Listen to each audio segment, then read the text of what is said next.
about how customers access and book products. Online booking platforms, sites like Booking.com, Expedia, Agoda.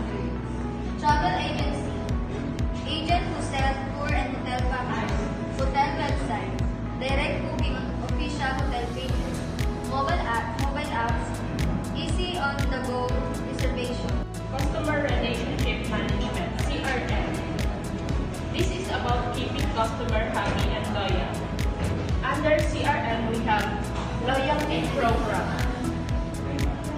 points or rewards for repeat customers, personalized services, custom offers based on customer preferences, customer support, 24/7 help through phone, chats, or desk, follow-up emails, sending thank you notes, offer, or reminders. CRM builds long-term relationship and repeat business. Market research. This is about understanding customers and competitors. Under market research, we have customer survey, asking visitors about their needs and satisfaction. Competitors analysis, checking travel patterns, popular destination. Trends and data, checking travel patterns, popular destination.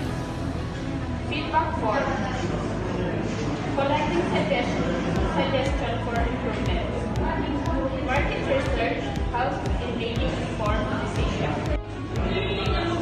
Product development. This is about creating new experiences and services. Under product development, we have user packages, adding fresh itineraries, ecotourism adventure tours, unique experiences, local cultural shows, spa retreats, heritage tours, hotel service, upgraded rooms, wellness centers, amenities, food and beverage innovation, new menus, themed dining.